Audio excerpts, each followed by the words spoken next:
Getting to know the write-forward rubric and rubric descriptors.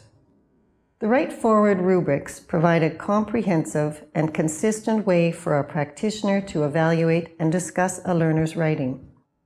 They are a guide for learner self-evaluation and understanding of the writing process and a direction for future instruction. This integration of writing production and feedback is the basis of formative assessment. The rubrics are really the backbone of the write-forward process. Let's look at the master rubric. The first page lists all of the writing skills at each of the writing layers, text, sentence, and word, and throughout all of the levels from 1A to 2B. The second page lists the writing strategies needed throughout the layers and levels, some questions to guide the discussion on the writing process, and a place for the next steps. The master rubric is used to create the customized rubrics for each individual writing exercise in write-forward. This provides consistency in the skills and strategies that are assessed. When you create your own writing exercises, use the master rubric to help you create the accompanying customized rubrics.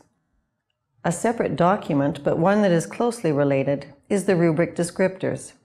This explains the descriptors of proficient, emerging, and beginning, and gives information on moving a learner up to the next level. The write-forward rubrics are customized for each exercise, and they cannot be interchanged between writing exercises.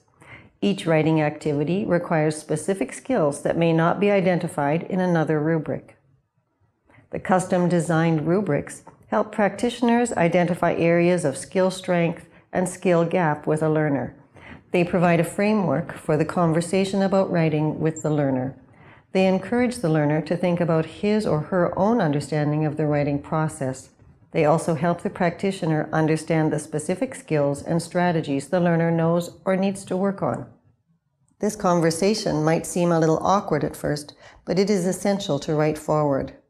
This video will guide you so that over time, both the practitioner and learner will become more comfortable with having a discussion about writing. We'll do a walkthrough of the master rubric as an example. The same process will apply to the custom rubrics. The first page of each rubric begins with reading comprehension and a space to make note of whether or not the learner understood the task. Please note, if the learner cannot read the directions for the task, the practitioner may read them aloud. If the reader makes errors in the task because it is not understood, this is a valuable piece of information. Move down the page to Writing Skills Practitioner Evaluation. This is divided into 3 sections: word layer, sentence layer, and text layer. Each of these has a column for the skill descriptors in each layer and a spot for the rubric descriptor. While looking at the skills at each layer, word, sentence, and text, make notes to track the learner's proficiency. What is correct? What needs some attention? The more specific the notes and observations, the more useful they will be when discussing the exercise with the learner. For each layer, rate the learner as beginning, emerging, or proficient. Remember, these ratings are assigned by comparing the learner's writing to the appropriate level of the competency and skill progression chart. For example, if the exercise is level 2A, match the skills to the level 2A on the chart. This section is completed initially by the practitioner and reviewed later with the learner. This is a time for the practitioner to provide positive feedback about the skills the learner does possess and instill confidence in the learner around their existing writing skills. Of course, the other focus of the discussion is to find out if the learner has done something incorrectly, whether it was a mistake or an error. The practitioner needs to understand a learner's thought process when writing, understand what pieces of writing were mistakes, something the learner knows how to do but wrote incorrectly, and which were errors, something the learner does not know how to do. This provides an opportunity for on-the-spot instruction and indicates what should be addressed in the next steps section of the rubric. Page 2 of the rubric, the practitioner-learner discussion, is completed by the practitioner and the learner together. It is the formative assessment piece that engages the learner and practitioner in a reflective conversation about the writing exercise and how the exercise relates to a learner's existing knowledge. It provides an opportunity for the learner to consider his or her own thinking and knowledge around writing at a higher level. This builds the learner's metacognition around reasons for writing, writing strategies, and self-evaluation. The next steps section should be jointly developed by the practitioner and learner. It should build upon the errors discussed on page 1 of the rubric and the strategies and questions discussed on page 2. The Write Forward user guide provides 3 examples of how rubrics can be used. This video will demonstrate the rubric for exercise 2A, Organize Community. You can open it in the user guide to accompany this video if you like. See Write Forward, Exercise and Rubric Samples section. First, review the completed exercise. Circle or highlight any errors or make comments about things you want to discuss with your learner.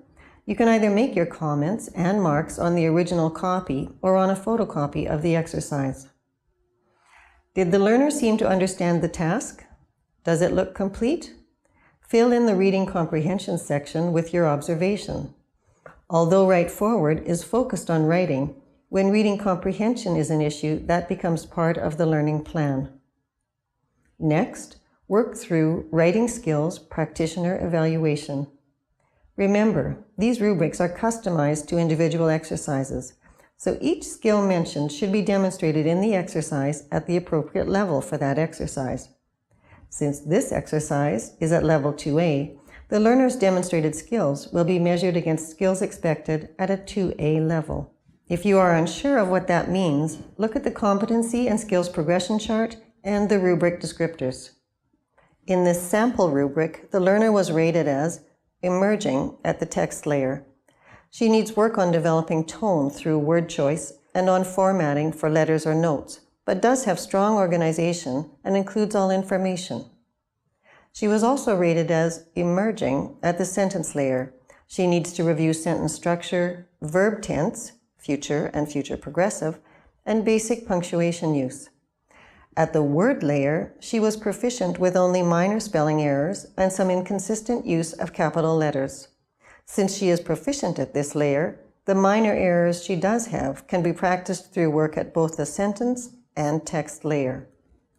In the overall comments box, write a brief summary of your thoughts and a suggestion for placement for the learner. Should she remain at the same level for more skill development, or is she ready to try a more complex writing exercise? Given overall placement, this learner should remain at level 2A until her text layer writing has improved to proficient. In order for a learner to move up a level, she must be proficient in the highest layer for a particular level. In 1A, the highest layer is word. In 1B, the highest layer is sentence. And in all other levels, the highest layer is text. A learner should show proficiency at the highest layer in at least 3 exercises, one from each of the contexts, home, community, and work. Work through the practitioner-learner discussion with the learner. Through discussion, it will become clear what pieces of writing were mistakes and what pieces were errors. It will also encourage metacognition through learner engagement with the writing process. In the Level 2A sample conversation with the learner, the practitioner emphasized the learner's strengths, such as organization and original ideas. Next, the practitioner explored the learner's understanding of tone and how to create a certain tone for a specific audience and purpose.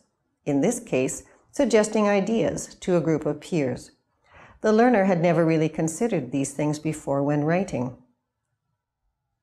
Talking about how the learner knew how to do certain things in the writing exercise emphasized prior knowledge and skills. This is important when working with adult learners. Relating the exercise to real-life applications is also important for creating a sense of meaning and relevance for writing. Asking the learner what she would do next time and what skills and strategies she feels she would like to work on encourages reflective thinking and metacognition. For this tool to be effective, it is very important that the practitioner-learner conversation piece of the rubric be used. It can open up very relevant and important information for both the learner and the practitioner. The two sections of the rubric guide both the learner and practitioner in the final stage, next steps, where together they map out learning goals. Talking through the first section of the rubric allows both practitioner and learner to see what specific skills and strategies still need to be developed, those elements that were rated as beginning or emerging. The second section of the rubric informs both practitioner and learner about strategies that need more work. For example, thinking about the audience before writing and how that informs word choice, content, and sentence structure. For more information on how to set learning goals, see these resources. For more information on what to teach and other resources, see. For more information about Write Forward, please refer to the user guide. We hope you and your learners find this a valuable learning experience.